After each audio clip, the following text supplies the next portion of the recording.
Here are your hosts. Your hosts for this evening. Shaggy. Funny. Ha-ha. Not funny. Colin. Going rogue left and right, man. And Mike, the Ape Man. Oh, my goodness gracious. PTR Radio. You ready to kick ass? And welcome, everybody, to another edition of PTR Radio here on the fabulous interweb.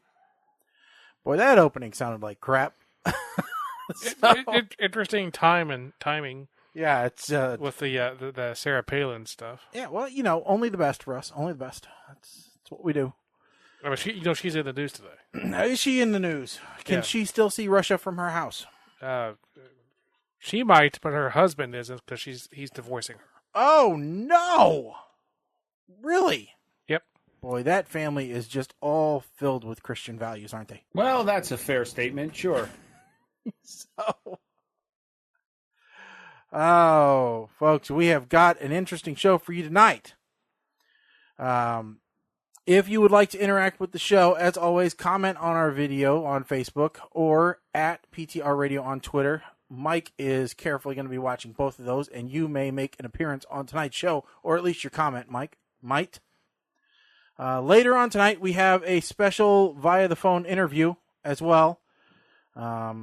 With one of the Dorian survivors, Dorian, heroes, so that's going to be fun. We'll do that later on in the second hour of the show.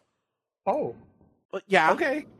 Yeah. So let's say good luck to that. A brave man who stood his ground in the face of adversity, triumphed over Mother Nature. It's like a bitch. Okay. It's like a real sports.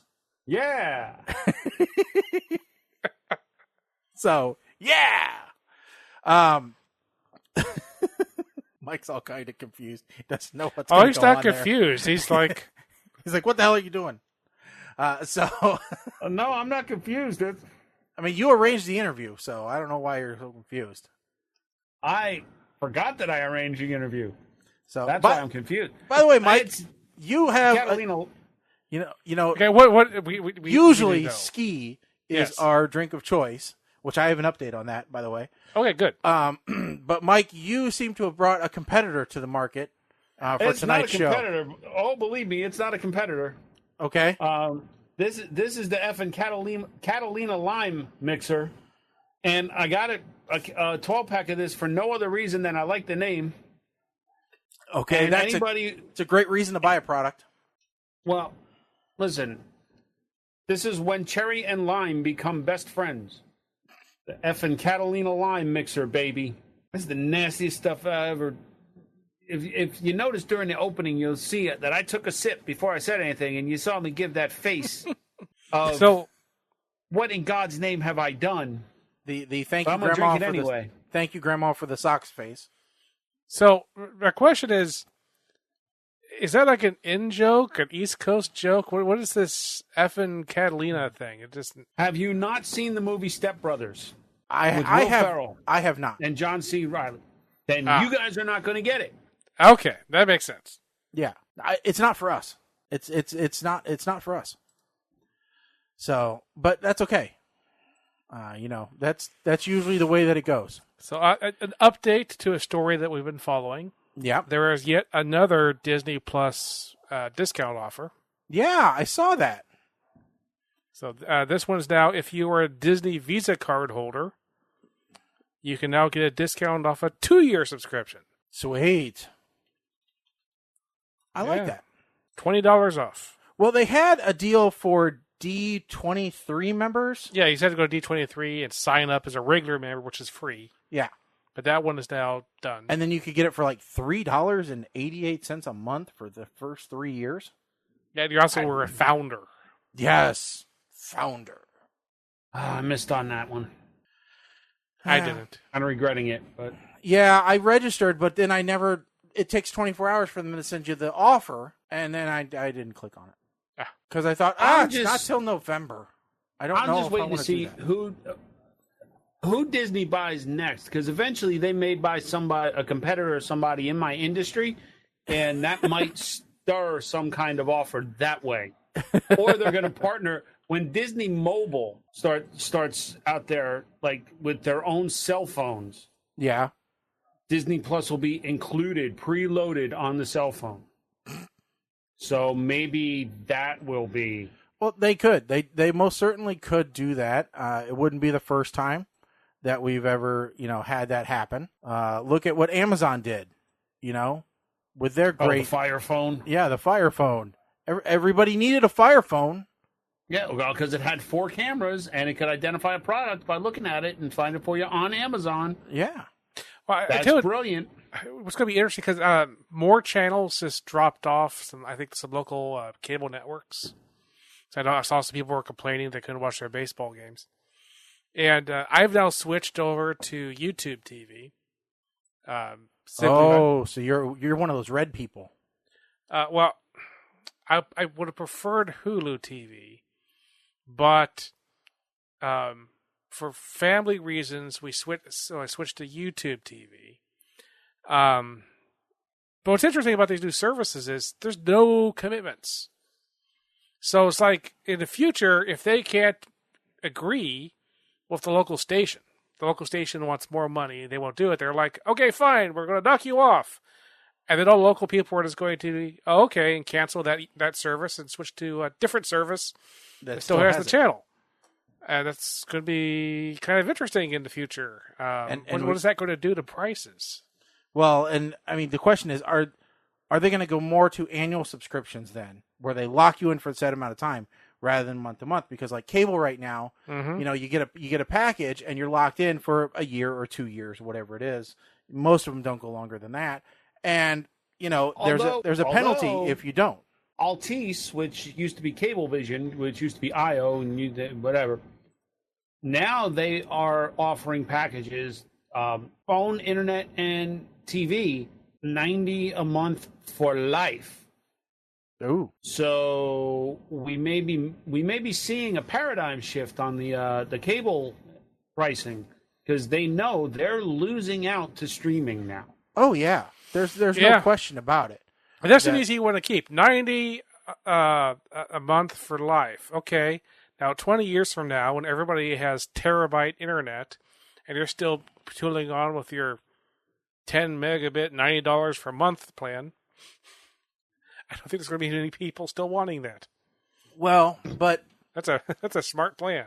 But you could always just use that as a backup ISP and have a second ISP. See that? Yeah, but then by then it'll be like every little change is going to cost you. Like, okay, you want 16K TV broadcasts? Okay, you have to. You're no longer grandfathered to your 1080p boxes. You have to. That's you need the converter box. But that's not still to lock in a price basically for as long as you stay with that package. But like you said, though, within 20 years, though, they're going to say, oh, you want Hallmark Kashmir Pulaski Day, channel? Because they'll have one by then. Because Hallmark celebrates every holiday. So it'll be the Hallmark Kashmir Pulaski Day movie channel. 24/7 Kashmir Pulaski movies. What? Yes. It's all Polish movies. Polish love movies is what it'll be. And they'll say, oh, I'm sorry, but that is only bundled if you have ESPN 8 Ocho Español. Okay? So. Buenos dias. Esta ESPN 8 de Ocho. Yes. ¿Cómo estás, Taco Bell? So, I mean, we'll get these ridiculous bundles back again, I'm sure. But, in fact, I made my wife upset the other day because they, You made your wife upset. You could have just ended it right there. I know, I could have, but I was poking fun at Hallmark Channel yet again because I thought I enjoy it so much. What the hell is wrong with you? Because my sister-in-law posted, she's like, oh, Hallmark releases their list of movie titles for 2019, Christmas movie titles for 2019. I wrote, oh, didn't you read the press release? They've all been canceled because they're doing another season of Monk. They have sent their money instead to redo Monk because my wife cannot stand Monk. And you know what? That's a lie because you could watch an entire day of Hallmark movies and you will see common sets. You will see common buildings. They're all shot on the same lots. They just rotate a little bit. Oh, they're all filmed in Canada in the same towns. So they don't cost but a $1.50 to make. I wouldn't be surprised if they were shot on like iPhone 8s now. You know, Yeah, I was going to make the joke of they came out with a list of all the movies on Hallmark Channel. It's called the Webster Dictionary. So, but basically, they have the random plot generator. Yes. And they have a list of stars that are willing to work cheap. Oh, I used that random plot generator, and my wife thought they were real movies. Exactly. They probably were. Yeah. Or will be. Yeah. And if they come out and you could play back the recording of the of our show and be like, hey, Hallmark, pay me. Royalties, please. Pay me. Or send me naked pics of Melissa Joan Hart. Now. I think you can find those on your own, Mike. It's not hard. It's actually not. I was thinking Were you DJ thinking DJ Tanner? Yes. You were thinking because they don't exist. Jody. She's a good Christian girl. Who got caught they up don't in exist. meth. Yeah. Jody Swenson, right? That's not DJ. Oh, I'm sorry, you're right. I wasn't talking about DJ. You're talking about Candace Cameron Bure. Yes. She's a good Christian girl. Who couldn't bother to be with her brother on his birthday. But her brother is trying to save the world through Left Behind movies. Now, there is news. I guess this came out in August, but we missed it. Oh. Our favorite recent Christmas movie is going to have a sequel.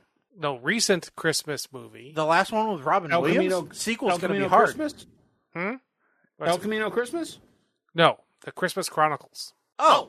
Okay. You mean one we actually did like? Okay. Yes, that's what I'm saying. All right. I like El Camino Christmas. Go screw yourself, man. I like the one with Robin Williams, but that's not going to happen again. Anyway, there will be a sequel to a Christmas Chronicles 2, which should be out for Christmas 2020. All right, as long as Kurt Russell sings. Yeah. We're happy with that. Rock and Roll Santa. Is Goldie Hawn going to have a bigger part in it this time, you think? I don't care. I do not care. I'm wondering if she's going to insist on it. Now, there was also news out that there was going to be a remake of Home Alone. Yes, I did see that. I saw that news. Did you see the Twitter campaign? No. To bring back Macaulay Culkin? Yes. I was going to say, I saw Macaulay Culkin. Is he going to be the burglar this time? No. He's got the look down. Someone created one of those deep fakes. No. One of those things where people go in and vote to do something. A poll? Yeah. An online survey. Or an petition. Petition. That's it. Someone created a Change.org petition. Because they vote on petitions. What they wanted was a remake of Home Alone starring Macaulay Culkin as Kevin, but have everybody in the movie completely ignore the fact that he's 37. Of course, Macaulay Culkin replied back to it to say that he had a problem with that because he's 38. But I think the idea would make a very funny short, just not a movie. But I would love to see like a Saturday Night Live skit of Home Alone with a old. So, yeah. I'm not sure Home Alone works in this era. You know, back when Home Alone was made. I think now you'd have child, advocates saying, "Wait a second, that's child endangerment." Yeah, but also there's too many ways to communicate now. I mean, back when Home Alone was made, it's like there was the phone. Yeah, Kevin would have had a cell phone. Yeah, not then, but now he would. Yes, he would have a cell phone. He'd have a Twitter. They'd be like, he'd have been able to check in on Facebook. Yeah, he'd have been on Tinder getting bitches. That's what he would have been. That's what would have happened on Home Alone today. Ordering all his food through Uber Eats. Yeah, exactly. He wouldn't have had to leave the house. He could have had Postmates deliver stuff, Uber Eats delivers stuff. He could have gotten his groceries delivered. Yeah. I mean, you wouldn't have to worry about trying to figure out how to get the money to the person with the movie because you just prepay on the internet. Yeah. I'm not sure if he's talking about a plot point or if this is real. Well, we can find out real quick because we have this thing called the internet. Macaulay Culkin wrestling. And is this like appeared at random? Macaulay Culkin appeared at random wrestling match, and it was incredible. The actor appeared during a 6-man match and emptied a bucket full of balls into the ring, which wrestlers promptly tripped on. He then got into a fight with Swoggle. This was in 2017. He emptied a bucket of balls. Okay, so basically he Home Alone. That's his finisher? Yeah. A Home Alone, yeah. He has his own entry on the Pro Wrestling Wiki. Yeah. Yeah, but so does David, what's his... He made a brief cameo appearance on WWE Raw in 2009. And yeah, he that's it. That's pretty much it. He doesn't wrestle. He shows up and is a jerk at some wrestling matches. Yeah, just like other people have done in the past. Yeah. So, although, see... So I guess that does qualify, but Macaulay Culkin can be president someday. WrestleMania 30, March 16, 2018 award. WrestleMania 34 is fast approaching, and some wrestling stars are looking for celebrities to take the brawl. United States champion Rusev, known for a long undefeated streak and a desire to crush his opponents, put out a call to fight a celebrity. Is that kind of like the people on Twitter a couple years ago who were asking celebrities if they could go to prom? Yeah. Yeah, I remember when that was a thing. Dwayne "The Rock" Johnson, who knows a thing or two about life in the ring, suggested that his frequent co-star Kevin Hart should get in the ring with so-called Bulgarian Brute. Yeah, Kevin Hart not doing so well right now. Stephen Amell, a.k.a. the Green Arrow, happily stepped aside. And someone threw Mario Lopez's hat in the ring based on his days wrestling in Saved by the Bell. However, it was a different star that answered the so-called Bulgarian Brute's call to arms, Macaulay Culkin. Are there any publicly out wrestlers that could wrestle Kevin Hart? Because they could probably sell tickets for that. Right now, it wouldn't be much of a brawl because I heard somewhere that it's going to take 6 to 8 months for Kevin Hart's recovery. Yes. So, which that's an interesting story, with a lot of twists and turns. Yeah. And some good questions to be asked, but not on the show. But we have other things to talk about here. So, for example, Mike, you gave us an article regarding a Denver jail, which is just an example of horrible humanity. Oh, dear God. I was reluctant to even post this up because this is typically not the type of story that we talk about here on PTR. No. But this woman, and I don't know what she's in jail for. It may have said it in the article, but I don't think it's even relevant. I can tell you right now, I watched an interview and she's out. Well, damn well she should be. Deputies and nurses ignored her pleas for help while she went through labor for 5 hours in her jail cell. They gave her a wee-wee pad. Yeah.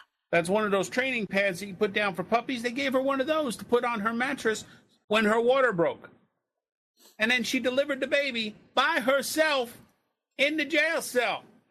And that's when they're like, oh, maybe we should do something about this.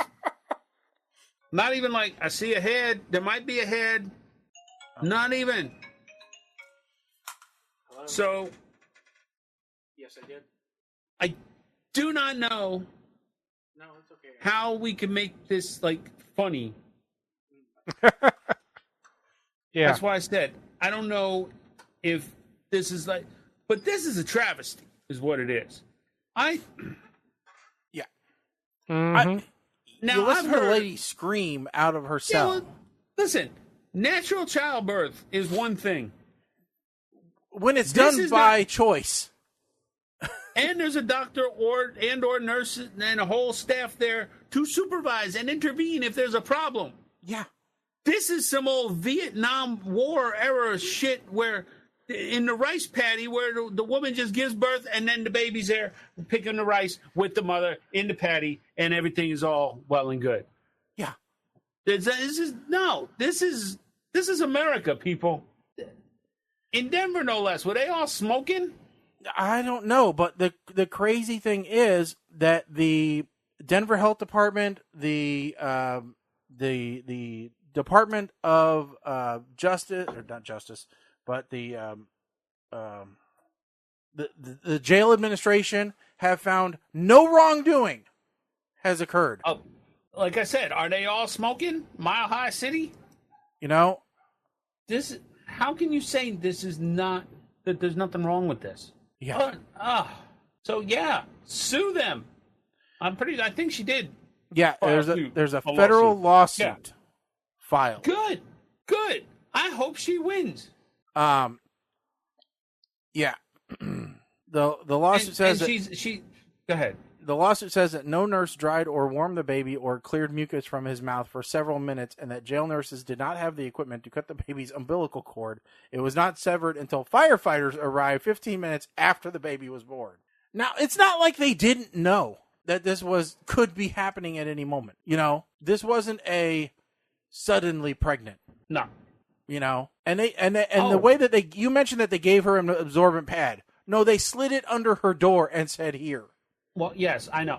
And this actually happened last year. I didn't even realize this. This happened last year, but the story is being reported now. Yeah, probably because of the lawsuit and because she's out of jail now. So yeah, it's a heck of a story. The lawsuit was filed. Yeah, okay, so it's probably because she got out now, but all right, so she was in jail for something that she did wrong. Now, the reason I wanted to look and see why she was in jail, Mama Blair asking the question, it's pretty disgusting if they were just, look, there's plenty of sites on the internet that you could probably enjoy the show instead. But I wanted to see what she was in jail for, and it doesn't say specifically. But if this happened last year and she's still here, then she wasn't in jail for being an illegal immigrant. Mm-hmm. Because if she was, and this happened, this would have been more than just this would have been international news. Yeah, if she was in the custody of ICE, good God, then this would have been a humanitarian publicity nightmare. Right, but this was a Denver jail cell, so we know it's not that. Well, they could have been holding over for ICE, technically. No, not Denver. Mm. Are they a sanctuary state? I thought that, but then I'm not going to guarantee it. Yeah, and that's not something that we would really comment on anyway. Yeah. But you're right, Mike. It would be 100 times worse publicity-wise. But it's regardless, disturbing. I don't care what somebody's done. That you don't treat them that way. That's the kind of story that makes me lose faith in humanity. And then we'll transition. This would happen in a North Korea jail, not in America. Or maybe not in my India. USA. Yeah. In India, where somebody thought it was a good idea to give a 74-year-old woman in vitro fertilization. Well, I'm sure I don't think they did it against her wishes. No. I mean, I'm sure she asked for it. But at what point do you say, this is not a very good idea? No. Wow. Did I just do that? No. No. I didn't hear nothing.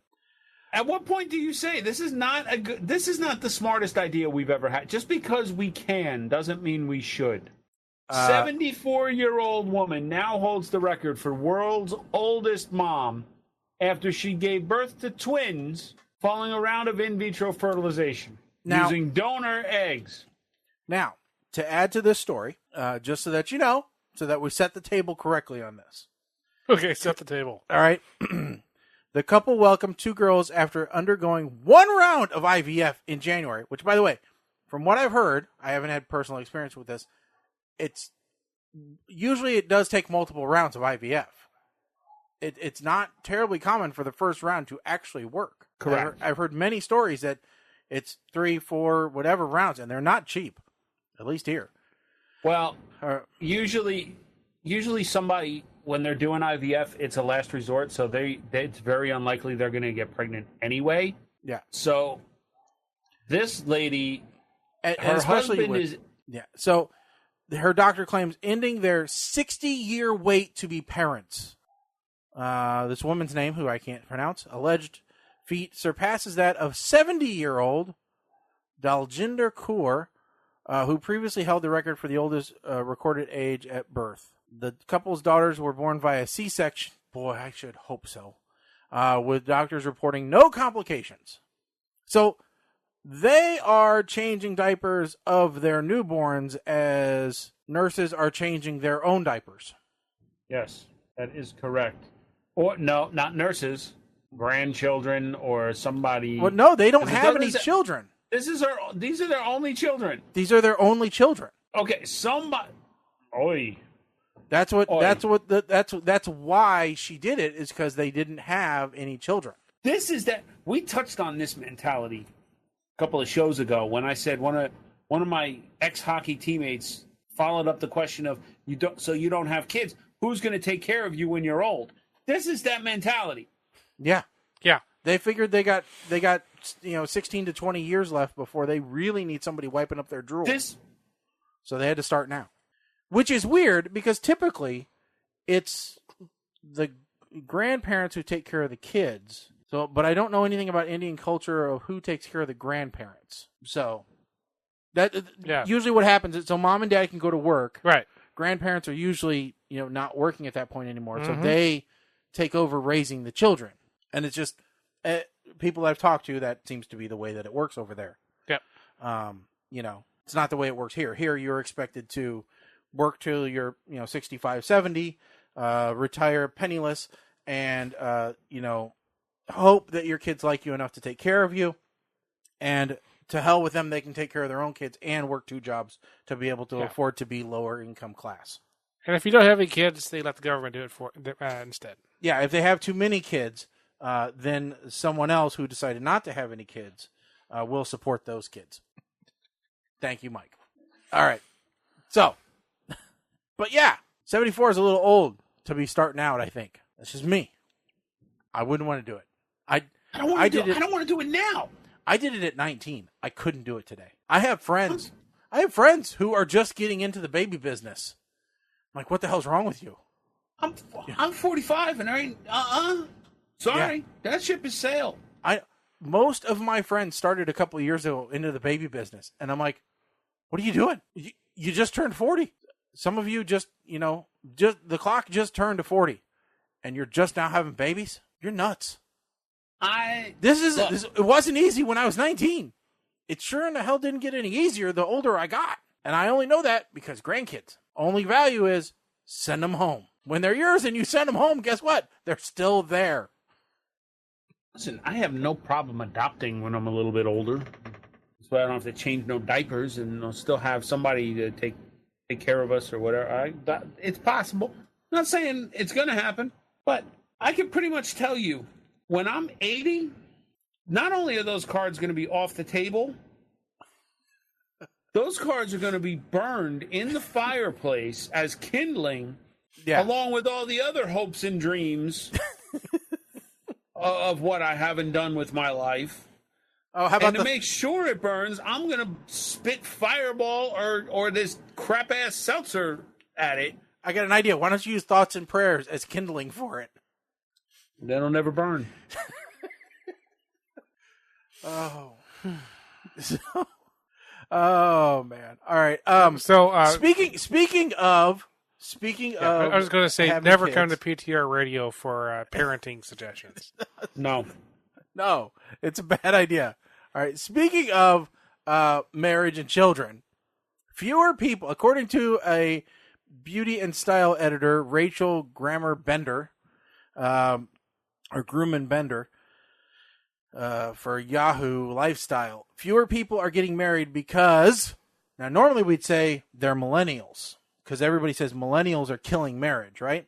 No, she says fewer people are getting married because there's a shortage of economically stable single men. Yes, Mike. Are you an economically stable single man? I don't think so. Isn't there? Isn't it sexist? It sure seems like it. Because Because gay marriage is legal now in many places. So why does it have to be an economically stable single man? Why you gotta go after us with your penis envy? No. Listen, there are lesbians out there that are economically stable and you can marry them. Well, here's my question. Aren't the economically stable men looking for economically stable women? And aren't those in short supply? There's two. No, it's flip one way or the other. Either you want an economically stable single woman who may be going after the economically stable lesbians, you don't know, or the economically stable man wants the woman who still has condemned herself to the idea of barefoot and pregnant in the kitchen, stay home, take care of my children. So you're saying... And they're getting more and more rare. So you're saying... If they even exist. You're saying the economically... I hear they go to church. That's what I hear. I hear they're church-going women who believe in the rhythm method of birth control, and every 10 to 11 months are pumping out a baby, which in turn reduces the economic viability of this male. And because his stress increases, makes him unstable. Look for an economically stable male to have an affair with, because they're both... So you're saying, all because women aren't lesbians, it causes men to be gay. Somehow I think that's where it looped to. I wasn't planning that path, but I think that's... That's the second stupidest thing on marriage I've seen this week. The first stupidest was when Miley Cyrus announced that... when Miley Cyrus and Liam Hemsworth are getting divorced... Yeah. There was a an editorial from NBC News that basically said that this was a blow to the patriarchy. Do what now? Huh? Yeah, this marriage falling apart is a blow to the patriarchy. Basically, this person was saying that monogamy. Now, hold on 1 second. Yeah, they do know his brother isn't really Thor, king of the Asgards, right? I would hope so. I'm just saying that's the only way that it could be a blow to the hierarchy. So this article is basically this woman's No. Listen, Ben, don't be on my side, please. You're not helping my cause. Now, this article was basically saying that both heterosexuality and monogamy in marriage was a tool of the patriarchy. Oh, well. And basically, she was saying that all women should just be lesbians. That way, that's how you can, That's how you can fight the man? That's how you can fight the man. By not sleeping with them. Just the story going, I'm sorry, you're the one who's making everybody else look stupid. Now, I will give her credit. One way to fight being with the man is to be with the woman. Yes. That, undeniably, logic makes sense. Yes. It's a really good way within one generation to destroy the entire human race. But, I don't think that, I don't know. I don't even know anymore. I don't either. But, I don't either.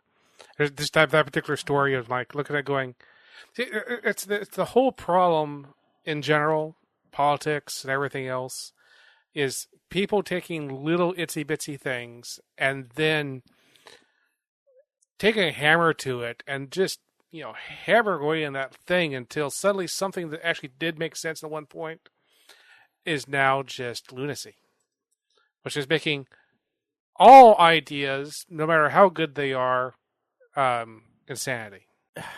Yeah, I just... Just stop it. Stop it. Mike has an important point to make because I really don't. He has his thinking face on. I'm still trying to figure out if I actually finished that whole train of thought a minute ago. Tomorrow. The train is finished. Don't you worry. Tomorrow or Wednesday, I'm going to be listening back to this show, and I'm going to be like, this is a reason why I should never drink these seltzer thingies in the first hour. The bubbles go to your brain. Oh, speaking of tasting. So in a few weeks, actually by now, we know that Ski has released the brewski in Chattanooga. Okay. All right. I am doing a road trip to Chattanooga, Tennessee. What? Yes. How many hours? About 7. One way. So you're going to drive 14 hours just to get beer?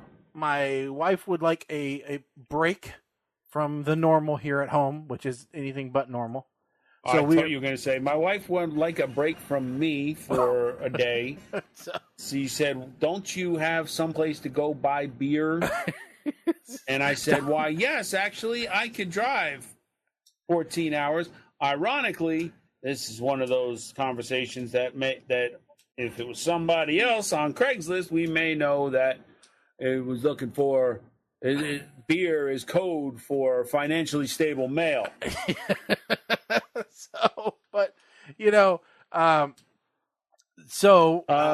We are going to go to Chattanooga to get away for a while, and basically because we've driven through there or around there, never stopped. If you stay with Marcy, are you going to make them smoothies? No, but I will take recommendations of places to go, places to visit, things to do, not smoothies to drink. But yeah, so I figured. So maybe a little moonshine, elderberry wine, maybe? My daughter's already heading to Gatlinburg and to Pigeon Forge. And so she is going to pick me up some moonshine while she's gone. Pigeon Forge. Yeah. She actually said tonight, she's so excited. She's like, I'm going to Dollywood. I'm like, okay. She goes, I got my ticket for Dollywood. Yeah. I have a lot of family members who will go to Dollywood sometime. So it's funny though, because I told her, I'm like, okay, well, you got to go to this place because I need some maple flavored moonshine. She's like, why do you want that? I'm like, because I want it on pancakes. So what do you want? Wait, on the cool kids now? Yes. Well, we have a breakfast tradition on Christmas. Booze cakes? So Christmas morning is basically early drinking. Early and often for Christmas Day. So yeah. Yeah, well. Yeah. So in Nashville, I visited the American Pickers place. Mm-hmm. That was interesting. That might not be bad to stop by. I don't know. But so yeah, because my wife said, do you have any idea of where you want to go? And I said, I don't know. Let's go to Chattanooga. We always drive by it. And she goes, was there any other reason? I said, yeah. They got ski beer there. She said, okay. I would say something like that to my wife, and she'd be like, I don't think so.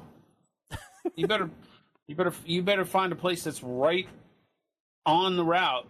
We ain't making no detours for you to get beer. So yeah.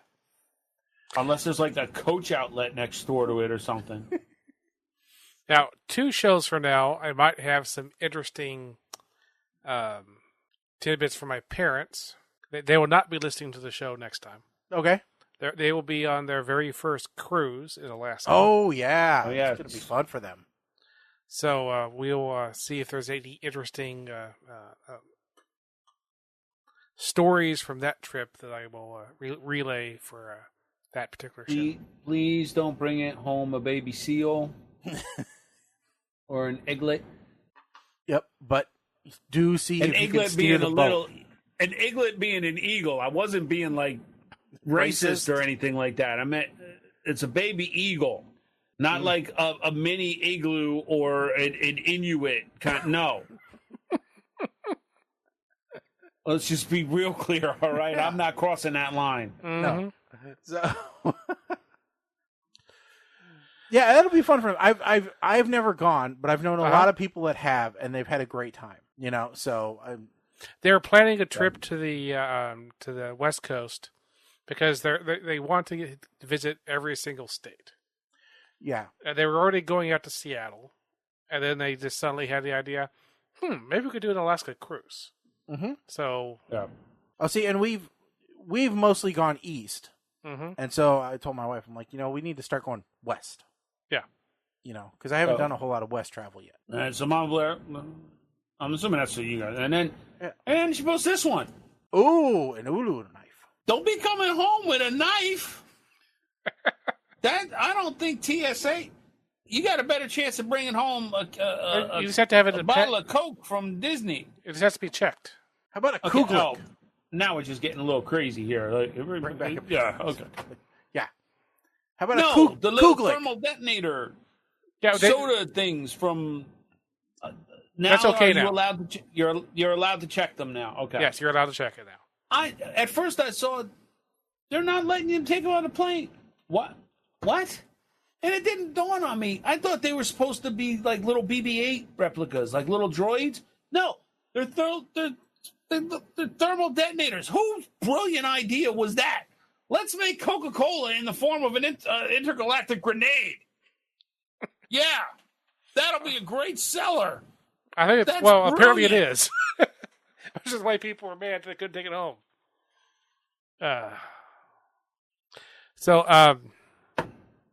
That's about as dumb as the fact that there's another Rambo movie. You know what? I thought the idea of a new Rambo movie was stupid until I saw the name. When I saw saw the name of the movie, and I was like, okay, that almost justifies the movie on its own. Because when you look at you see the name Last Blood, you're like, well, the first one was First Blood. So, yeah, okay. That makes sense. As long as it's true. Well, yeah, I think this is going to be like his final movie. He's not looking... Oh, no, I mean... He's starting to look like Britney Spears getting out of the car. Like, his face is just all... Yeah, he's still looking better than Burt Reynolds did in that last movie we watched with him. Well, that's true. All right, so it's fall. Mm-hmm. Yep. Which means I had to have an argument with people already because they're posting pumpkin spice everything. Yes. And somebody posted on my wall that pumpkin spice spam is a real thing, and I told them I will murder you in your sleep because that is just an abomination. Don't ever show that to me again. Yep. And then Shaggy shares. Yeah. So there is a. Hold on here. I'm trying to find a cord that fell out. There is a article going around of a Texas police department that went all in on pumpkin spice, and it's pretty. It's pretty impressive what they have done here. Let's see if we can get. Where is it? Okay, there it is. It's pretty impressive what they have done, to tell you the truth. So, let's see here. Of course, it's not going to come up. So let's do this. Oh, there it is. Okay. So, and of course, it doesn't work. Oh, why would it work? If it worked, it wouldn't be PTR Radio. No, see, there's Mike. That's me. Oh, there's me. There's Colin. that's me. There's Mike. Me. That's nothing. That's something different. Nope, that's definitely not it. Well, thanks everybody for listening to PTR Radio this week. Stop! Darn it! All right, sorry. This is what I get for trying to do things. Well, at least one of my other questions was answered. Here's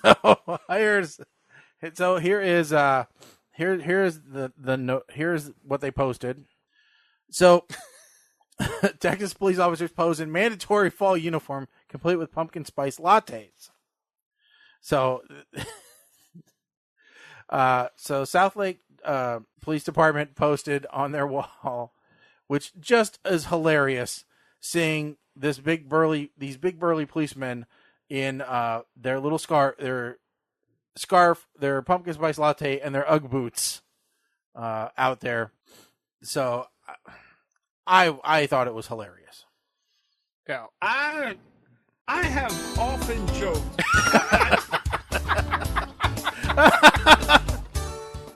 I gotta fix those. I have often joked that I'm angry that UGG boots are generally seen as effeminate. Because, damn it, they do look comfortable.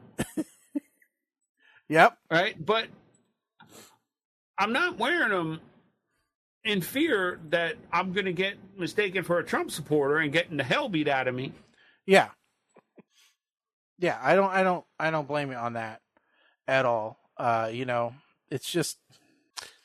Yeah, I will say I was pleasantly impressed by Kit Kat, who have decided not to jump on the pumpkin spice bandwagon.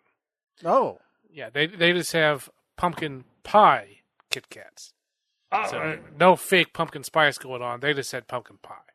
I think M&M's did a white pumpkin pie flavor, and they're kind of soap tasting. I heard that they were pretty disgusting. Now, let's just be clear about this, folks.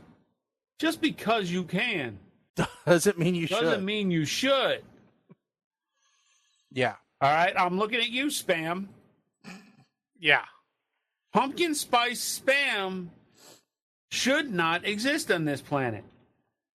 Reality, this shit should not exist on this planet either. But it does. Now, what I find hilarious is people are like eating pumpkin spice something and saying it doesn't taste much like pumpkin. I'm like, it's not supposed to. It's not supposed to have pumpkin. It's pumpkin spice, not pumpkin.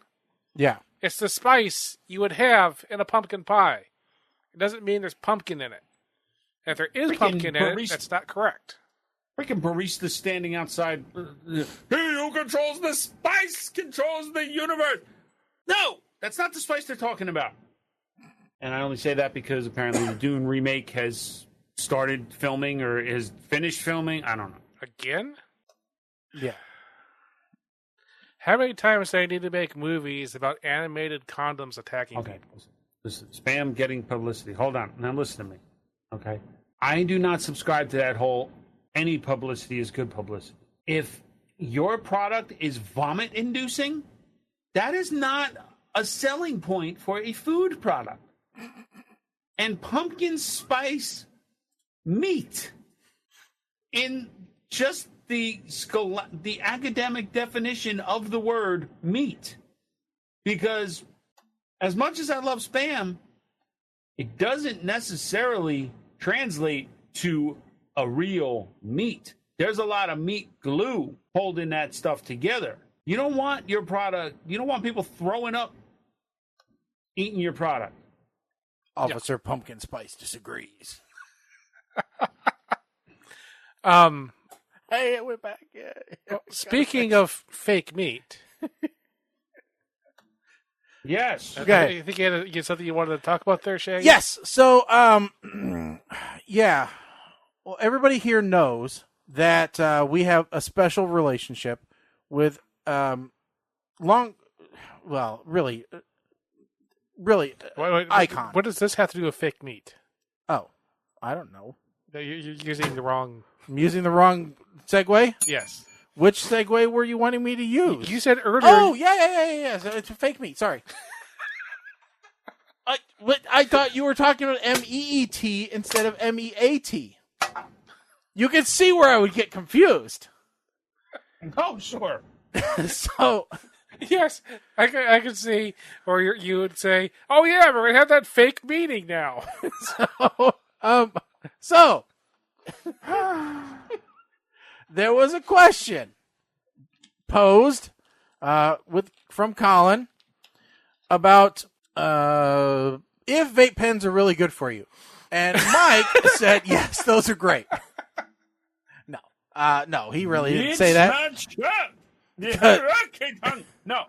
Because Right, Mike is in a huge argument online about vape pens and let me legitimate just go ahead pens and, versus THC, and tweaker change pens. Listen, if I'm quoting the FDA for Christ's sakes, then Jesus Christ, I'm getting serious. No, Yeah. Listen, last week Kim went out and she's like, "What did you have for lunch?" I said, "I willingly got an Impossible Whopper."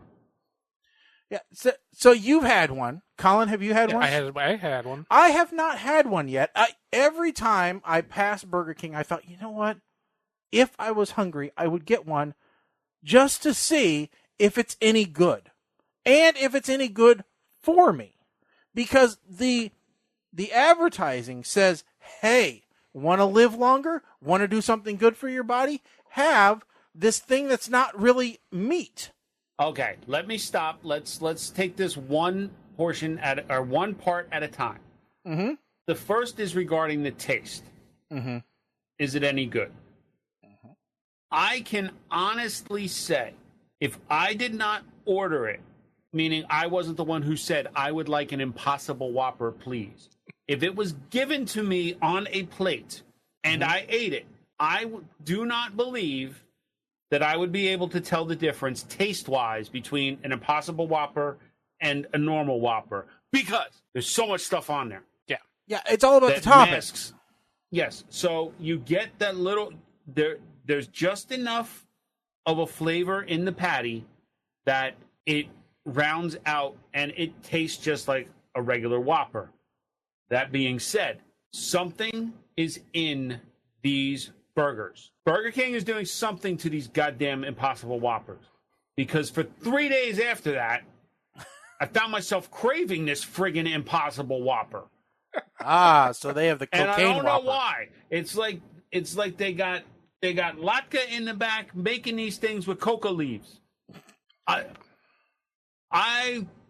And to this day, I'm waiting for Ken to be like, well, we could just get Burger King. Yes. Impossible Whopper. Special ingredient is meth. So, yeah. So now the second part.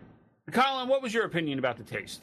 Before we move on It to the tasted second okay. part? I mean, it was a Whopper. It wasn't exactly a real burger. One thing you have to understand is a Whopper doesn't taste like meat to begin with. Right. It doesn't taste like a steak. All right. Most fast food chain hamburgers, while they are primarily hamburger, all right, they're not filet mignon. All right. They're not a New York strip. They don't taste beefy. All right. They taste of whatever else is on the bun. That's just the way they are. Correct. So, all right. So continue. So tell me that this is good for me and that I can stop taking vitamins and just eat a Whopper a day. Absolutely not. Because here's where it gets to be a gray area. Because the Impossible Whopper is only maybe about 100, 150 calories less than a regular Whopper. It is higher in saturated fat and has 300 milligrams more sodium. More sodium. More salt. More sodium. And 300 milligrams, not a small amount. Okay? You can, for the love of God, a Whopper has enough sodium in it that you could pretty much salt cure yourself. All right? So, if you know you're good, before you take the pills for assisted suicide, eat 3 Whoppers and you'll be embalmed. Yeah. So I have the actual numbers here just on the Impossible Burger versus beef. This is not a Whopper Impossible. This is just straight Impossible Burger. Mm-hmm. So this is a 113 gram serving of Impossible Burger compared to an equal serving of 90% lean beef burger. Okay. Which I typically buy 80-20, but it's close. Well, yeah, I was going to say 90 lean. No fast food restaurant is No, I Certainly think not. Right. most are 75-25. If you want to know the truth, when you look at the quarter pounder burgers that fast foods, they're 75-25. Right. Is what they are. So at those stats, the calories for both is 240 calories. Total fat for the Impossible Burger is 14 grams versus 13 grams for the beef burger. It's probably why they chose the 90 because it kind of lines them up. Yeah. 9 grams of carbs in the Impossible Burger, 0 in actual beef because it's 19 grams protein versus 29 grams protein, 3 grams of fiber versus no fiber. It's beef. Added sugar about a gram. That says less than a gram, but we'll just call it a gram. 16% of your daily allowance of sodium in the Impossible Burger versus 1%. You get a bunch of vitamin B12 in the Impossible Burger, and a bunch of folate. Now this one's interesting. Thiamine. You get 2,350% of your daily requirement of thiamine with the Impossible Burger. There's a lot of thiamine in that thing. Maybe that's what I was addicted to. I was on a thiamine high. What does thiamine do? I have no idea. But that's an interesting thing. That's because you only get 4% in real beef. It's also called vitamin B1. It's found in Okay. many foods, including yeast, cereal, ground grains, beans, nuts, and meat. So it also has niacin, zinc, and iron. Actually, it has more iron than beef does. Yes, What it and does not that have is- is selenium. the iron is because of the heme protein Mm-hmm. that is one of the key ingredients to the Impossible Burger, Yep. Impossible meat. Now, Oh, here it you go, seems Mike. like Thiamine What's helps that? the body generate energy from nutrients. So if you had an oversaturation of thiamine, then you would be energized and ready to go, essentially high. And so you might want that feeling again. So it That- sounds like I probably want to eat an Impossible Burger before as a pregame hockey meal. Yeah. So Instead of Here- carb loading, you're thiamine loading. interesting. Maybe you're just low on thiamine. You need to fix that. Well, maybe. Everybody I've talked to that has had an Impossible Burger and a Beyond Meat burger says that Beyond is that much better. And I don't know what they mean. Now they have me questioning what they mean by better. Better for you or better tasting or what? Because now it seems like the whole thing, like once this whole nutritional analysis, like when Impossible Burger started becoming mainstream and the nutritional analysis was out there, then all of a sudden, the radical vegans changed their tune. It wasn't that, oh, this is better for you because it's vegan. No. Then all of a sudden this is better for the planet because it's more sustainable and the cows don't need cows. Yeah, there's a lot of chemicals in that thing. Who knows where that's coming from? So the Beyond Burger has pea protein isolate, expeller pressed canola oil, refined coconut oil, water, yeast extract, maltodextrin, natural flavors, gum arabic, sunflower oil. Boy, there's a lot of oil in this thing. Salt, succinic oil, acetic acid, non-GMO modified food starch, cellulose from bamboo. What are you, a koala bear? Methocellulose, potato starch, beet juice extract for color. See, I like black bean burgers because they don't pretend to be beef. I can't They're hear just- Colin. What? I can't hear you now either. Uh-oh. Uh-oh. I didn't change anything. Hold on. What happened? Well, but you were hearing us. What happened? I don't know what happened. 1, 2, check 3. that. Hold on. Hold on. Wait. I know. Oh, I know. he knows. Say something now. Yes. I know what happened. The batteries in my from my damn headset died. Oh,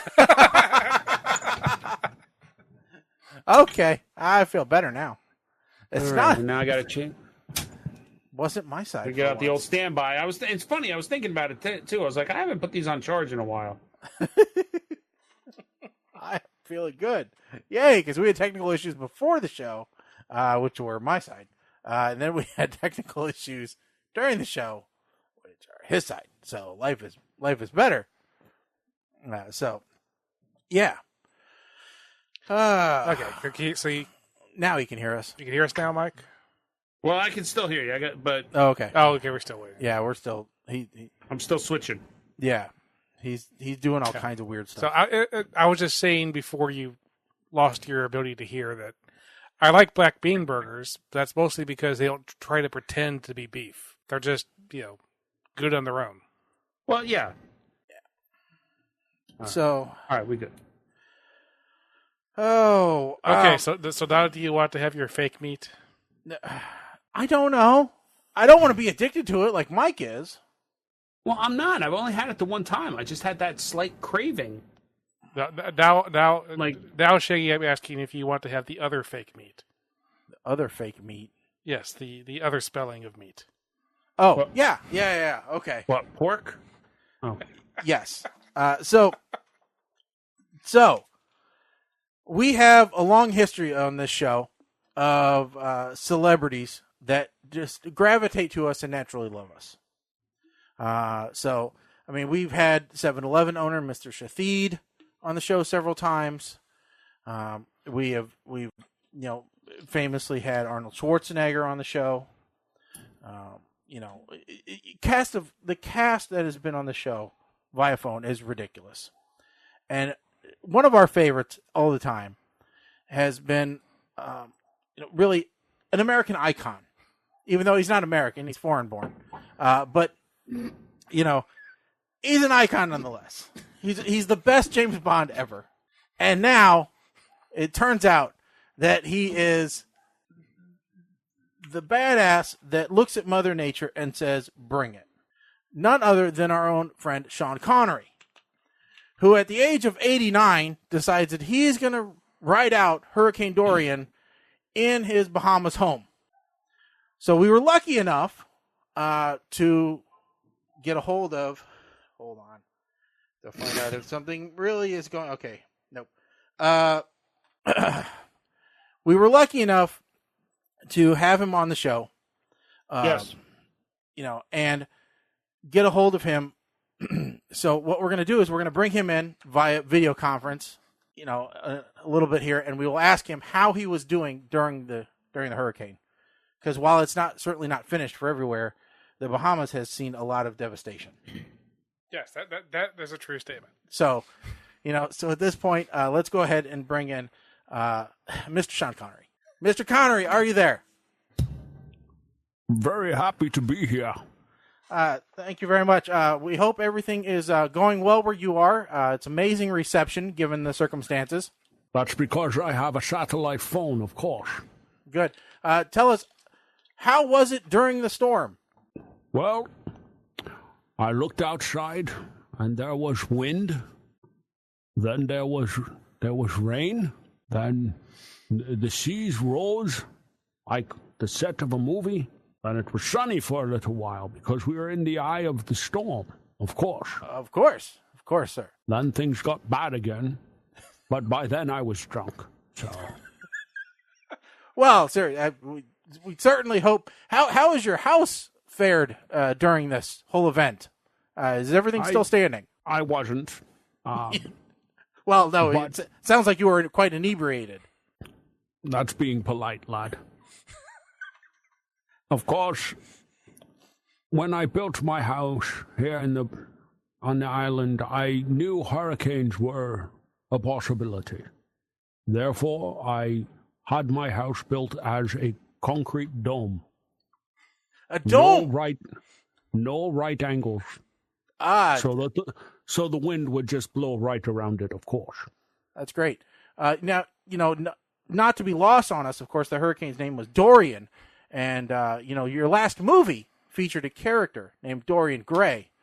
We wonder if there was any semblance that came up in your mind as it was passing overhead and ruining the landscape around you.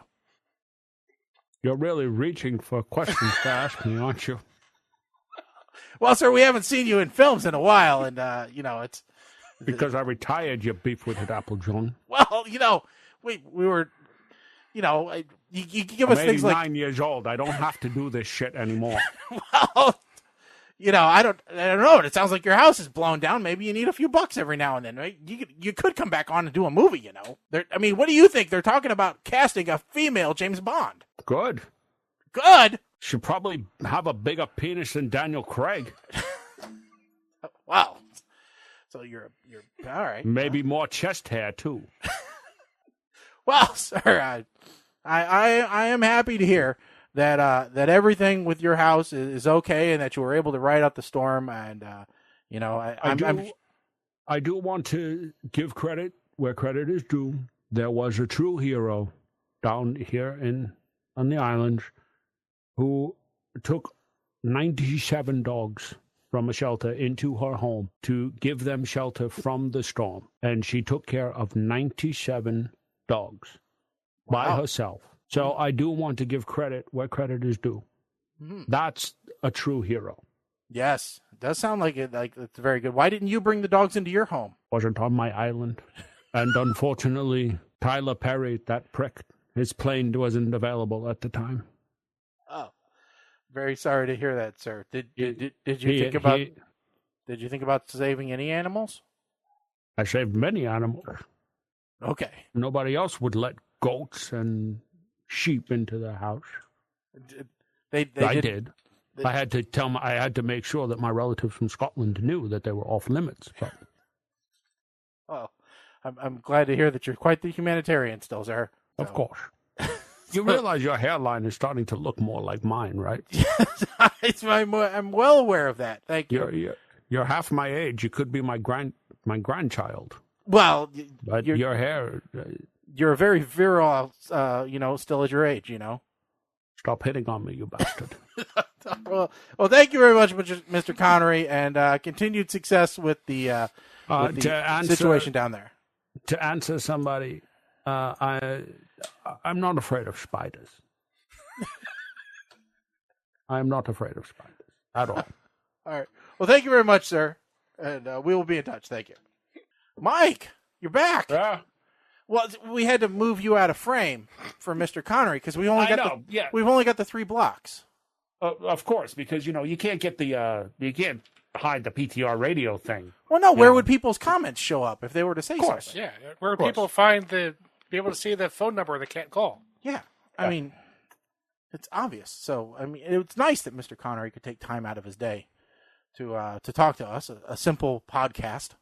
Time out of his day. I mean, Jesus, the guy's not doing anything. All right, he's older than Methuselah at this point. Wow. Wasn't he in the 10 Commandments, or was that the documentary that he was in? I'm not sure. I'm not sure if he played opposite Ben-Hur, but but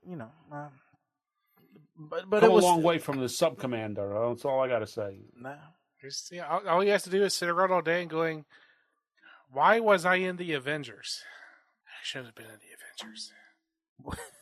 It's a truly terrible movie. The Avengers. He wasn't in the Avengers. Yeah, he was the bad guy. You're talking about... Oh, you're talking about the British Avengers. Yes, the other Avengers. Yes. Oh, okay. You can't do that. Yeah, you got to throw the other part in there. Yeah. You can't do that. The original Avengers. Yeah, boy. Talk about obscure movies, of which we'll get to a couple of them. You know what? He should have been the Mandarin. Yeah. In Iron Man 2. Well, he should have been something. Not sure what. All right, we'll get to one more. Yeah. It takes about it just takes Shaggy not having the phone working tonight.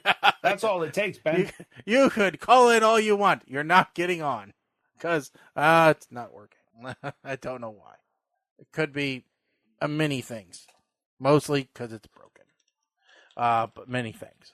It's because when nobody ever calls it, we don't get very much regression testing. So, you know what? Before we get to our movie reviews, we got to talk, since we've talked about the Impossible Burger, we've talked about, people getting mad and everything. We've got to talk about the Australian vegan. Oh, yes. All right. This is such an American thing that they've done. God, I love Australia. So, this story first popped up, and I knew that we definitely needed to talk about it. Where's it at? Where the hell did I post it at? Yeah. So, got it. Vegan, a guy was barbecuing in his backyard, just grilling in his backyard, which is this in Australia. But this is a very typical thing. I mean, it's summertime. You throw a couple of shrimps on the barbie, you throw some burgers on the grill, some steaks, whatever, and you grill. Yeah. His vegan neighbor decided to sue him because he was deliberately grilling very smoky things that would drive the aroma of charred flesh into their house and their home and their domicile, and they could not enjoy their yard because they're vegan. Yeah. So, and this is where, this was a couple days later. Yeah, so here, we'll play a little bit of the news story here. Please. In her backyard as a part of an ongoing neighbor war. Carden believes they barbecue the fish, so she has to smell it, telling 9 News Perth that she can't enjoy her backyard. In the lawsuit filed in the Supreme Court of the state of Western Australia, she claims her neighbors breached residential laws, saying all she wants is to live her life in peace. In the lawsuit, she also alleges that cigarette smoke gets blown into her yard and complains about the... And that sounds horrible. But yeah, she's alleging a lot of stuff. But cigarette smoke blows into her yard. The smell of fish blows into her yard. Yeah. Blah, blah, blah, blah, blah. God forbid air mixes in the world. So, then a couple days later, there's a follow-up story. And this is where it becomes I Love Australia. Thousands of Australians gather in front of these houses to protest and barbecue in front of the vegan's house. So, yes, in the middle of the winter, no less. A massive brontosaurus rib barbecue, emus all on the Barbie. Every piece of meat you can think of, just stick around. Well, because what's crazy is, so she was suing them on 2 things. All right? Yeah, she complained about 2 things. It's been happening since 2018. One, that there were children were bouncing a ball against a metal fence which separated their yards. All right? And the other one was about the barbecue. Mm-hmm. All right? Now, these neighbors, wanting to be neighborly, had the kids stop bouncing the ball against the fence. And they even went so far as to remove their barbecue. Okay? So the problem was gone, but she continued with the lawsuit, claiming damages. That's where this story goes crazy. They removed the problem. What else do you want? Well, she wanted money. All right? And she wanted to set a precedence, is what she wanted. So, as of Wednesday, 6,000 people have said that they'll attend, and 14,000 are interested. Don't let Scylla destroy a good old Aussie tradition. Join us for a community barbecue in protest of her actions, and help Scylla Carden get some pork on her fork, the event organizer said. They are urging people to make it a peaceful protest, and nobody is permitted to enter her property. Instead, the front yards of participating neighbors will be available for use.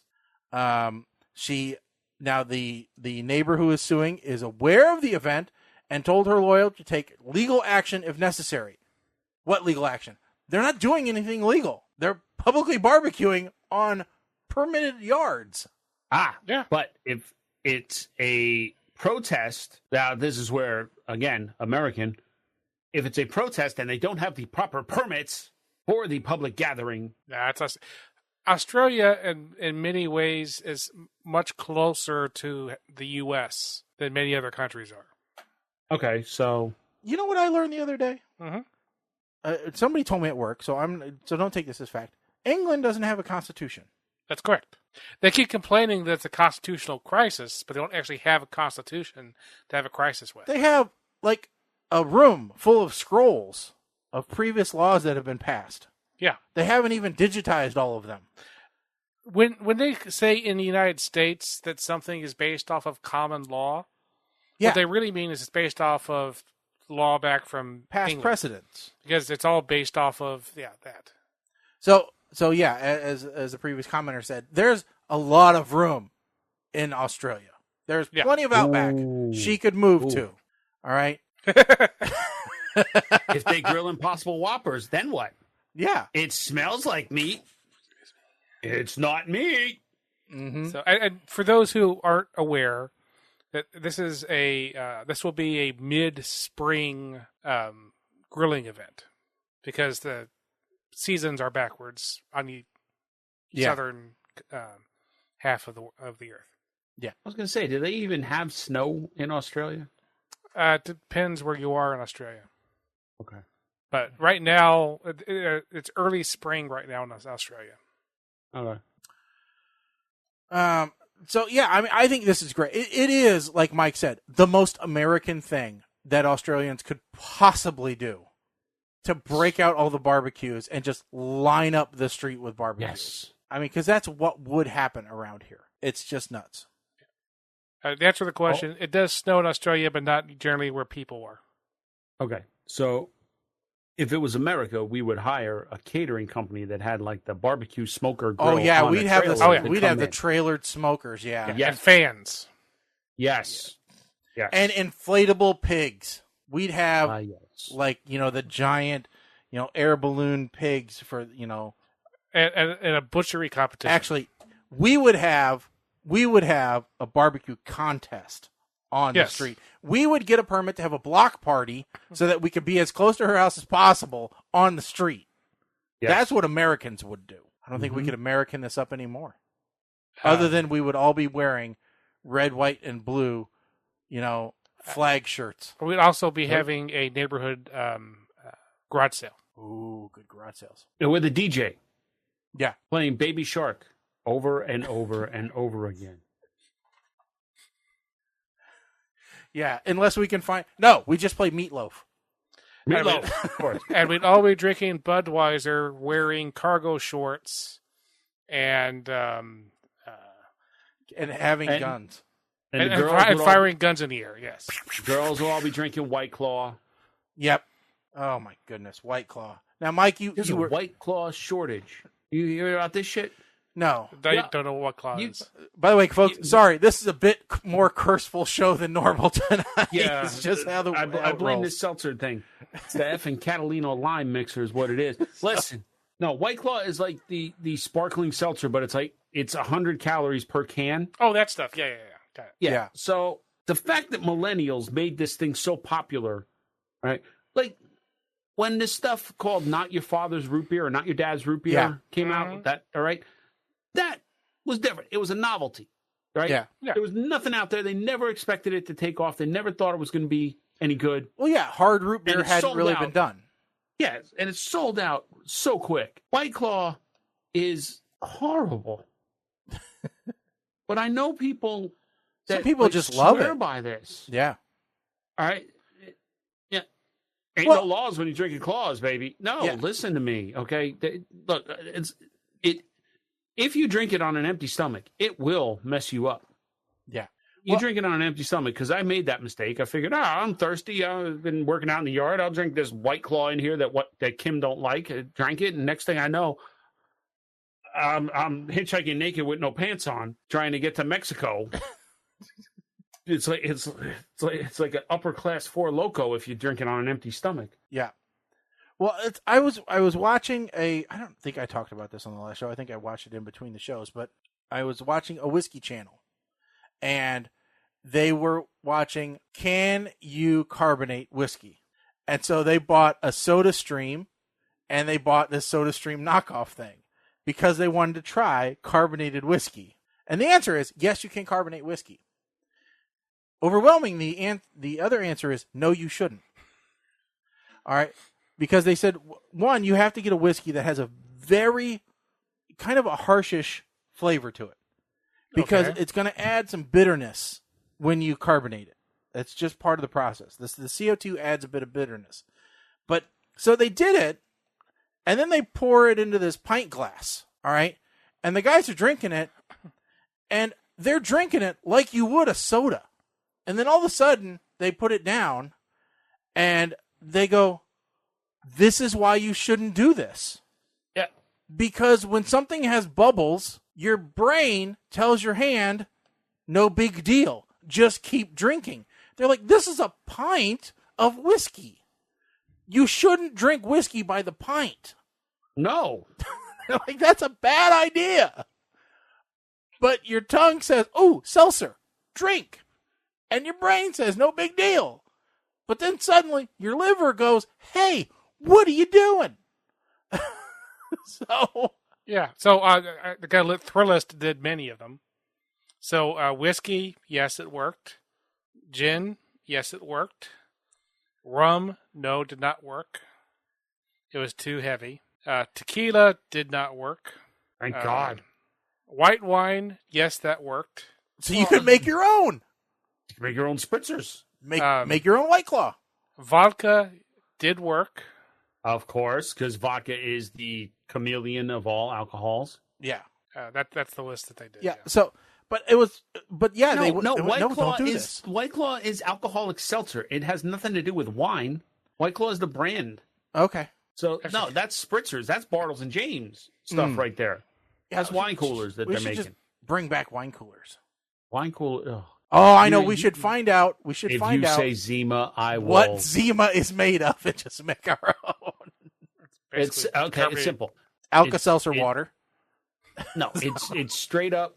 It's Sprite syrup with vodka and carbonated. That's what it is. It's the I preferred the lemon and lime version, I prefer. I don't know. but that's what I preferred. All right, so it is time now for our double feature movie review. This week, we were looking forward to this week. This week, we had two movies that we all went, this should be a good week. Masterminds and Rim of the World. Oh, were we wrong?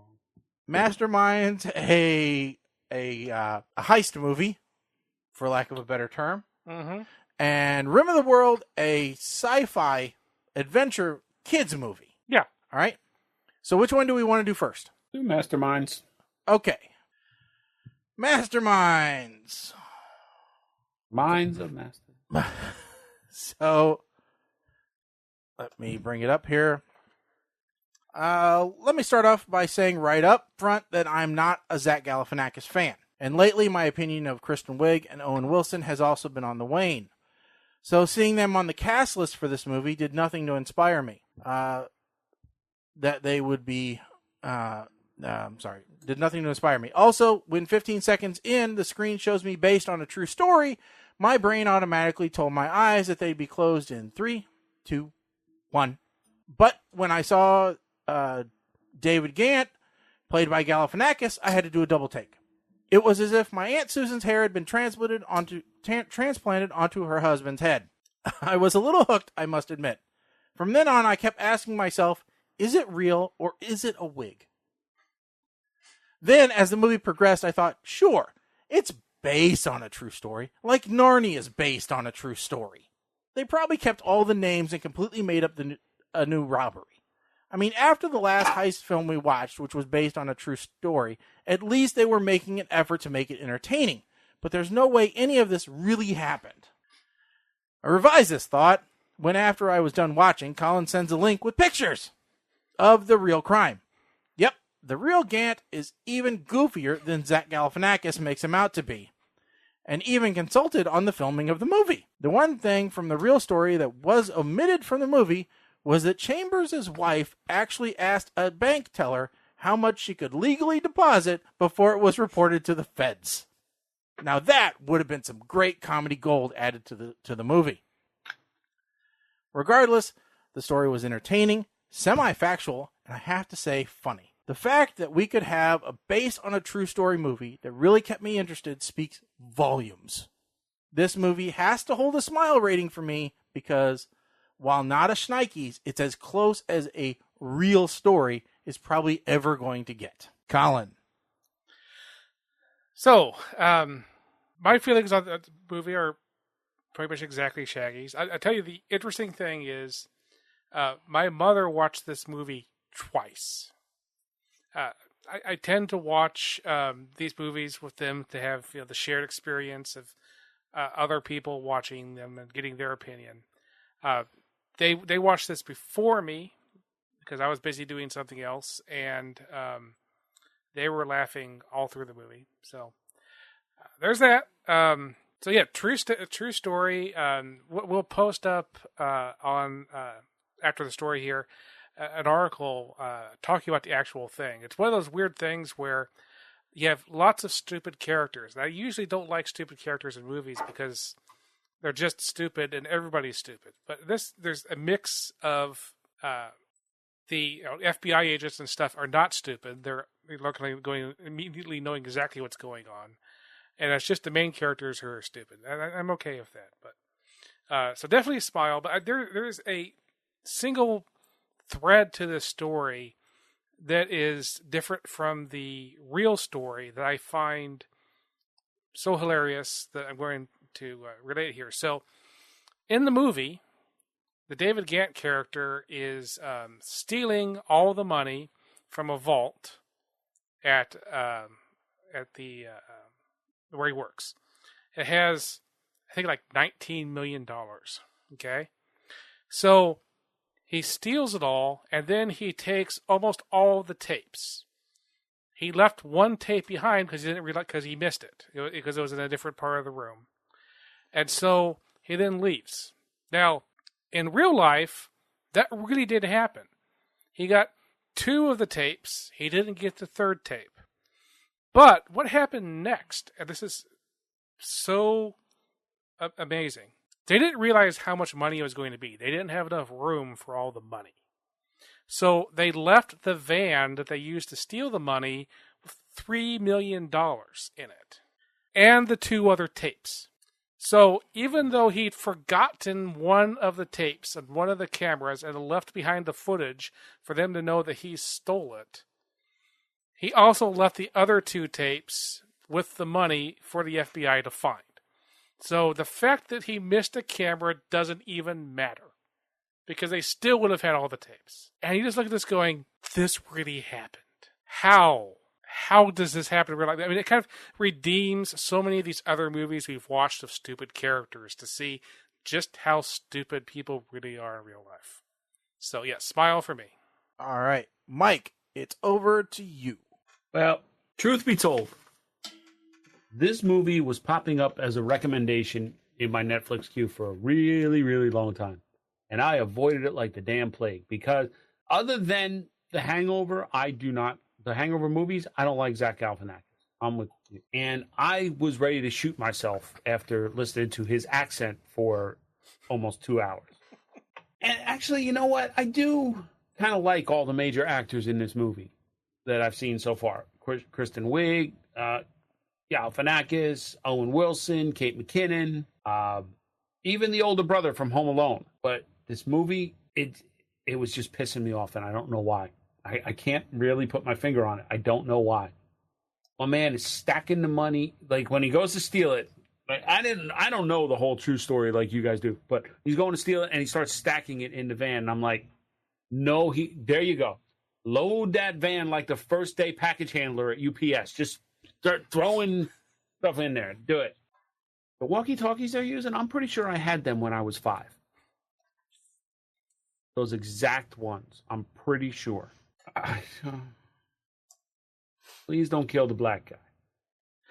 I'm wondering why he didn't destroy the cameras before we started loading the van. This way he wouldn't have to worry about the tapes.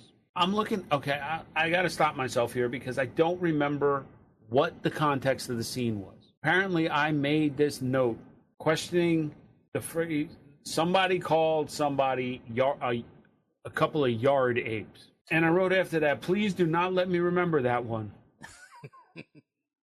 Because I will use that in public inadvertently and get my ass kicked by someone who's thinking I'm trying to be cute and not say porch monkey. I laughed at the pool farting scene. And then I cried when I saw the monster Honda Civic. We're in Mexico. And the dude throws a spear. Why do these people still have pages? Any assassin. We may be long-lost brothers. We have the same name, born in the same hospital. We may have been next to each other. It's getting a little freaking weird for me, all right? However, I am going to give this a smirk. Because it was mildly entertaining. After you get used to Zach's accent, his character's accent.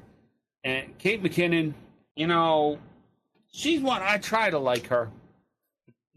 But it's like, it's almost like she does a character in just about every movie. She does a character and then has to add something to take it to another level. And that something extra just completely destroys it. Yes, I'm going to be... No. Look, wasn't bad. Finding out afterwards that this was based on a true story, like really based on a true story, I didn't go into it thinking it was a heist movie, and that may have been the only reason that I was able to give it as good of a rating. Yeah. It was interesting reading what the link you had sent. Mm-hmm. And then because the guys at work always ask me when I tell them it's a show night, they're like, oh, what movies did you watch? And so I told them, and the guy's like, Masterminds. I'm like, yeah, it's a heist movie. It's based on a real story. And the guy's like, real story? I'm like, yeah, it's based on the guys that sold $17 million. And he's like, was that the Wells Fargo theft? I'm like, no, it's Loomis Fargo. At least in the movie, I'm like, unless they changed the name. And he goes, I read a book about this. And this is the guy that doesn't watch TV. Mm-hmm. You know, I'd go on and on, but he's a friend of mine, so I'm not going to embarrass him on the radio. But I'll do it in private later.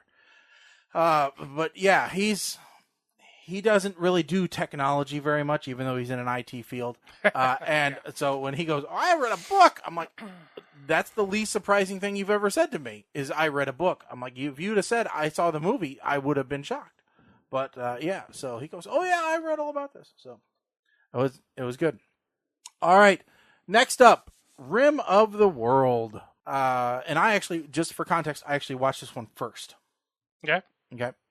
Because it went like this. My wife said, what are your movies for this week? And I said, Rim of the World, which is a sci-fi film, a sci-fi kids film. I said, that's probably pretty cheesy, and I don't know that you're going to like it.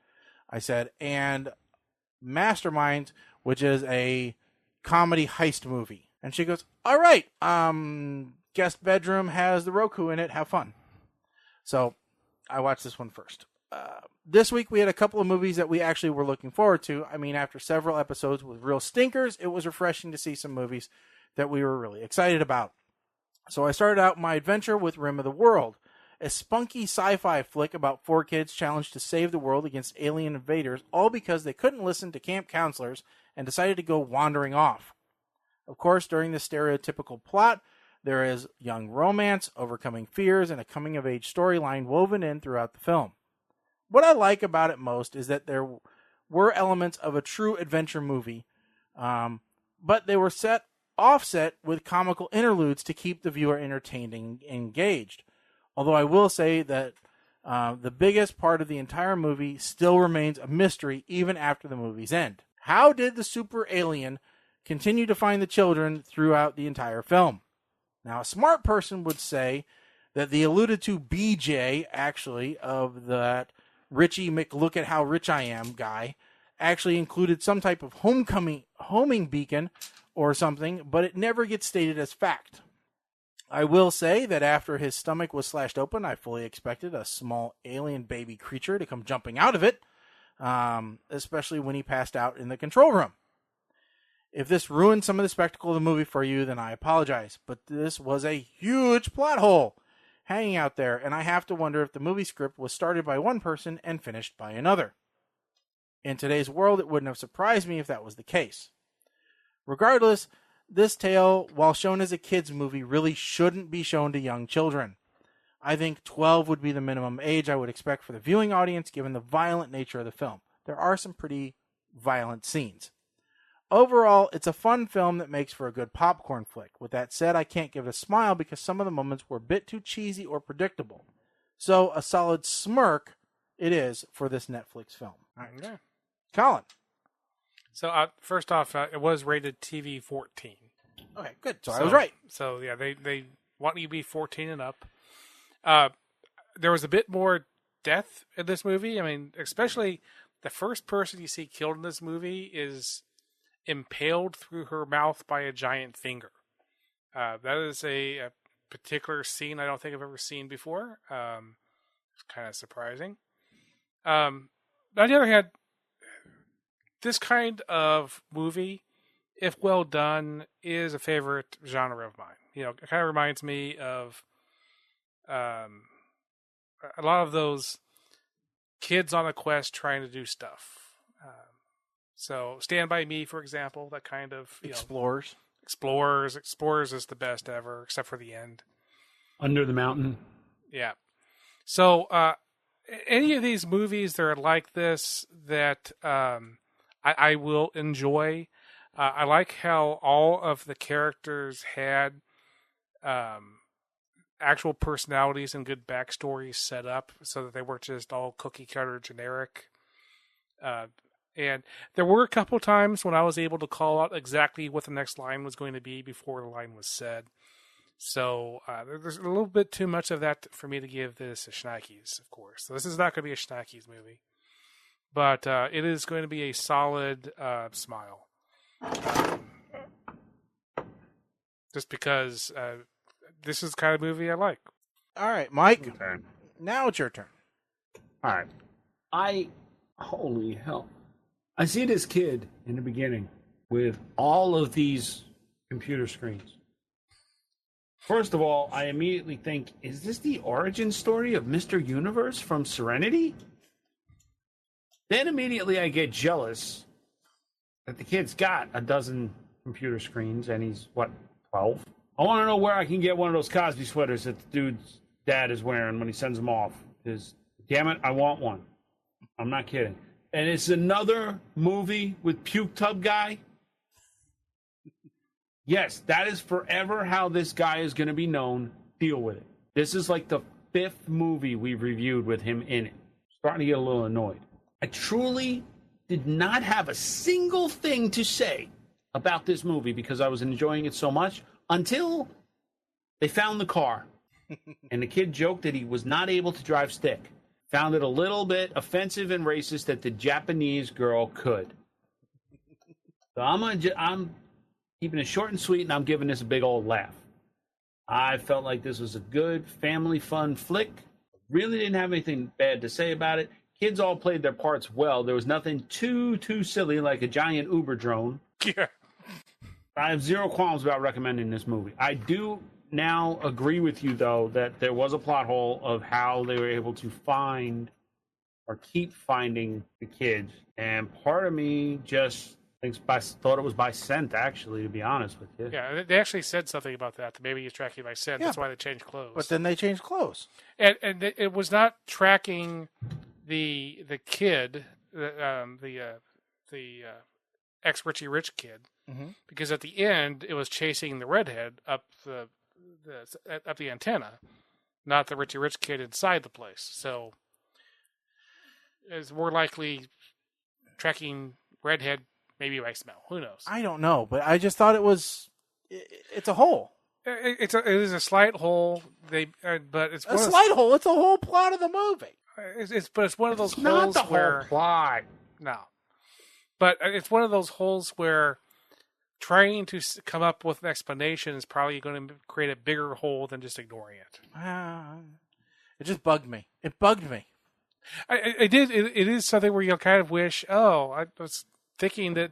I mean, like you said, he was tracking the thing or whatever it was going to be, and okay, all right. You want to feel better about it, Shag? Here, the Japanese girl. She got her menses for the first time, and that's what he was spelling. He was following blood. Okay, right, that works. You feel better now? I'm good. Bears can do it. Aliens can do it. That's what I hear. So I'm good with that. Jesus. Right. So now it's time for us to pick our next ones. There was a nod to Jurassic Park in which. Oh yeah, big time. The camp scene where they're being chased by the dog through the kitchen. That entire scene was a total. Yeah. All right, so Mike, what are we? 1 to 30, what? 1 to 32. 1 to 32. 16. Hit it right in the middle. Oh no! I love it when Mike says that. Oh, this one is big time. When Mike says, "Oh dear Christ," we're getting payback. Amazon. Yeah, Amazon. God! And it's available. On Amazon. Lord of the Elves. Lord of the Elves? Yeah, you have a description here, Shaggy, of Lord of the Rings ripoff. Yeah. Oh, okay. Starring Christopher Judge. Who is he? Why does he look familiar? He's from Stargate. Okay. That's why you picked this. And Bai Ling. Shoot me now. Gobin and his family seek help from the humans to rescue hobbits from the Java Men. See, look, they're after coffee growers. In their quest to defeat the Java Men, a heroic partnership is forged between humans and hobbits that transforms both species forever. So this is also called Clash of the Empires. Yes. Oh, and it's an Asylum film. Ah, sweet. Is it really? Yes. So wait, don't we have a rule, no Asylum films? We had a rule of no Asylum films every single time. That's not to double up on them. Yeah. Okay. But it's got Teal'c in it. How hard... We like Teal'c in the shark movie, in the Mecha Shark versus Sharksaurus thing. Sure. Okay, what's our next number? Put us out of our misery. Come on. 32. This might not be bad. Murder Mystery on Netflix. Adam Sandler and Jennifer Aniston teaming up once again. Oh, yeah. For a comedy mystery, which hopefully is the last of Adam Sandler's. A New York cop and his wife go on a European vacation to invigorate their spark and their marriage. A chance encounter leads to them both being framed for murder of an elderly billionaire. It's a Happy Madison production. Okay, terrific. Well, it's got pretty good reviews on Google, Rotten Tomatoes and IMDb. So. So, we'll see what it really deserves when we look at it. So there you go, folks. We got a couple of of movies. We got a couple of options to watch. That's what we'll call it.